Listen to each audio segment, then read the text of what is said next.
So I cheated a little bit because I talked too much. So I started looking at it a little while Ryan was talking. So I'll be able to do this a little speedier.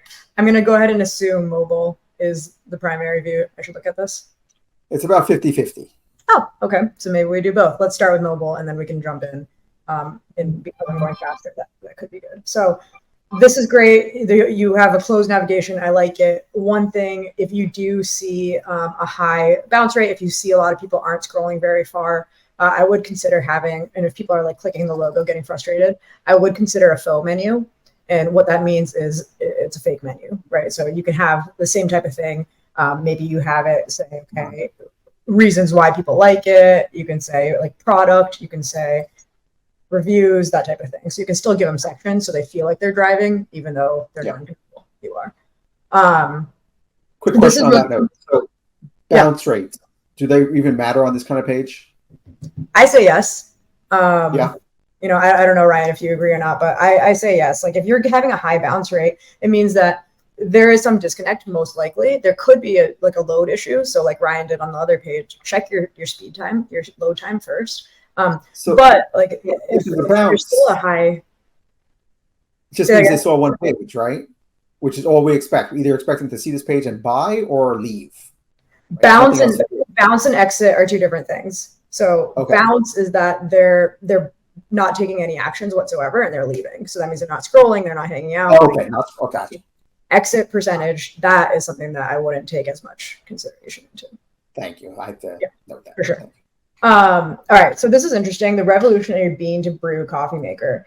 And what I don't get by just reading this is the fact that this also will grind your beans for you. And I think that's what this is trying to say. I got that from reading down here. So if you can get more clear with this little headline, that's a huge selling point in itself, right? Like this sounds pretty generic. Okay, yeah, I make coffee out of beans all the time. But you're saying no, you skip a step. So if there's a way to say that quickly and concisely, if I could think for like 10 minutes, I could help out there. But that's definitely a goal on that one. Make it a little bigger. I get that you're not trying to distract from anything else, but that's huge. That's a massive, unique selling point once again for this. Same thing I would say, like if there is any additional social proof that you can add up here above the fold, like whether it's just like a little badge that says, 100,000 sold or like, 1 million 5-star reviews, whatever it is, just add a little something there. This, I think, again, like one thing that we do is we do pay attention pretty heavily to copy. So I do sometimes have a lot of copy feedback. And on this one, enjoy coffee shop quality coffee and espresso in your own kitchen. At this point, I think it's been a little overdone, right? Like Keurig does it. Like there's so many people that say this and have that claim. You have an amazing product here. You can stand apart in a different way, right? So like have premium coffee while skipping the work, right? Like that is really what you're trying to communicate. If you can communicate that better in this headline, I think that's huge. Same thing here. So like I had to read this paragraph to understand that. Can you just put it out in bullet form, right? Like bullet 1, this machine grinds your beans for you. High quality coffee, blah, blah, blah. Can you put that in 3 or 4 bullets? That would be huge. Shop now. I don't know what happened exactly. Okay, so it brings me down here. That's fine. It might be something like explore more. We've tested having like lighter kind of urgency headlines or CTAs up top because people sometimes get distracted by this and say, oh, I'm not ready to buy yet. I need to learn more first. So having just kind of a lighter, like a less direct CTA up higher and then getting more direct as you go down, that's actually proven to work really well for us. So like explore Chibo, whatever, that might be a better to go with. Right. In this circumstance, it's to get them to buy portion. So I would say explore then, right? Because like what I'm seeing as a customer is shop now. So I'm like, oh shoot, okay, like I'm about to go somewhere else to start this shopping experience. Then I click and it's bringing me down. I get it, like I understand it, and I understand it probably better than a regular customer. But I think even better would be explore Chivo, and then great, here it is. I'm here. Got it. This one I would just like add a punctuation and maybe add a few stars here. I don't know if I like the a happy Chibo owner. I would maybe just say verified customer or something like that. For this one, typically for customer or consumer facing brands that do have a solid D2C presence, unless these guys are really big with, like retail, like if that's their main thing and they have a lot of coverage, and wholesale, I guess is what I'm trying to say, is their biggest market, I would ditch this. No D2C customer gives a crap about media mentions. Instead, put some of the brand USPs. So like free shipping, like, top customer service, free returns, whatever those types of things are, put them here instead. Swap out the the media. On this one, I would just try to save some space. Like, no one's really going to be worried about tons of control and like knowing how many reviews there are with the navigation bubbles. I would just see if you can stick these arrows next to them instead. I don't even know if the arrows matter, right? You could just make it auto scroll. It's not the biggest deal if a user can't control that. CTA, this might be too soon in that case because you're saving all this space, which is good because you want the listicle to get moved up a little bit. 3 reasons why you should make your coffee and espresso with the Chibo. Same thing. I think it's gonna be punchier coffee. 3 reasons why I should make coffee with this thing. Cool, but like 3 reasons why you're gonna have the best coffee of your life. Okay, you got me, right? So even just spending some time on BuzzFeed is going to help you think of some more headlines that are going to be a little catchier. I'm also shocked to see that the espresso there is hyphenated on the front of that. Yeah, that too. And who knows? Again, like I'm just using the inspect element. It might be fine on a real device. Sometimes those things can be wonky, but yeah, it's worth testing. Image-wise, I would choose something a little bit lighter and brighter. Typically, when like darker images, and again, this could be my screen because it actually looks better when I'm looking over here. But either way, if you can have like a light, bright background, from my days as a media buyer, I remember light, bright images always performed better than things that are dark. That doesn't mean that this image isn't beautiful. It is. But in terms of performance, people respond better and react better to light and bright. Freshly brewed coffee at the speed of a pod machine. Great. If you can even like quantify this better, freshly brewed coffee in 30 seconds. Cool. That's even better. I don't have to think about how long the pod machine takes. German engineered quality. That's nice. Maybe you can explain that a little bit more for some people who don't know how nicely, German engineered things are.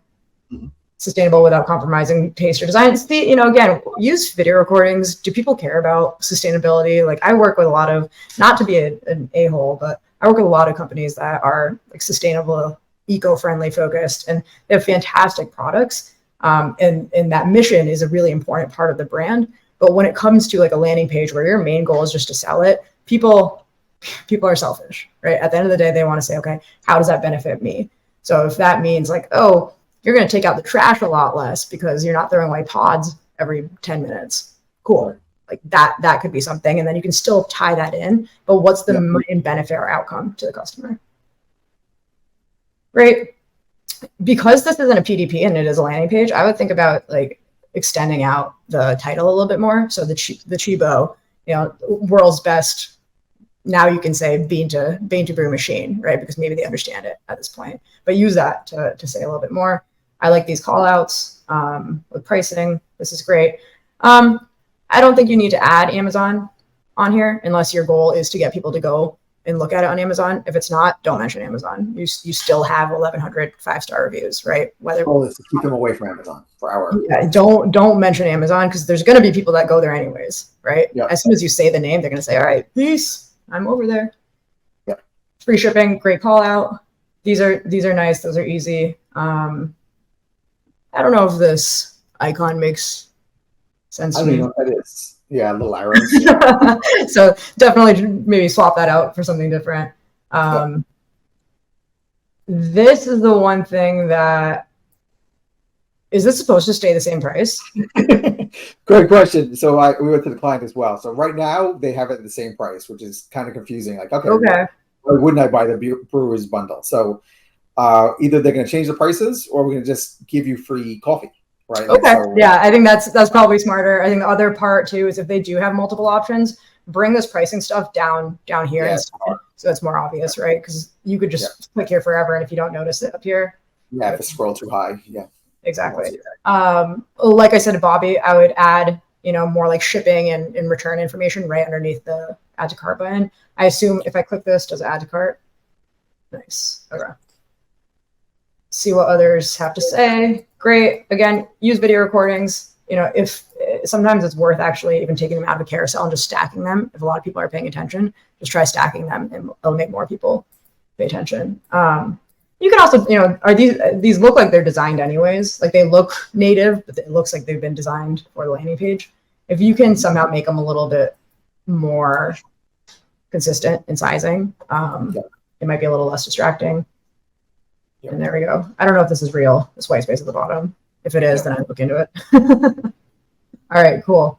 And then desktop, I'm going to do 1 minute quick desktop. If there's anything big I would change. You have a lot of white space. Again, you can use it for badges and stuff like that up here. Same thing. Same feedback there. Same feedback there. Ditch the buy button here. Add it. I would try adding it actually to every single listicle item. We've tested it with and without. Sometimes it works great. Sometimes it doesn't. So test it. But a lot of times we actually end up having the buy button for each listicle item. All right. Yep. I think, you can add some more sections and more context, but I think this is a really, really solid start. And with those updates, it'll be good. Awesome. Thank you for the feedback. Love it. Of course. Ryan, anything you want to add? The only thing would be on bounce rate when you were talking about that at the beginning with a squeeze page like this, where it has a buy box embedded on the page and it's kind of kicking them directly into checkout. Bounce rates, exit rates are always going to be higher on those pages than they are on a page that either links into the site or has a nav or is a normal product page. Because like your choices are either buy something or leave, So if you're comparing this alongside other pages in GA or wherever else, don't freak out if the bounce rate is higher. Because you are just like asking for a purchase right away. And maybe test a version that just has a CTA to the main site or to the product page. Sometimes these like listicle style pages are better served as kind of like a pre-sell, like warming up a cold customer kind of page. So that would be my suggestion first. Yeah, totally. I think same thing for exit rate for sure. Bounce rate, I would say if the bounce rate is way higher on these pages than like on any site pages, then something's not connecting as much, right? Because if they're bouncing immediately, they're out of there. If they're exiting, then to your point, like, yeah, that's going to happen. You're containing them. Yeah, take what I said and replace it with exit rate. I'll look at Google's definition of a bounce rate because my thought was that it's someone who just uses one page and leaves, which is different than what you said, kind of. So I believe it's either less than 2-page session or less than 10 seconds on the page. It changed in GA4 too, so it's an entirely new thing now. I haven't looked since last year, but I think I tweeted about it. I think bounce rate is like nothing. Exit rate is if they, what you just said.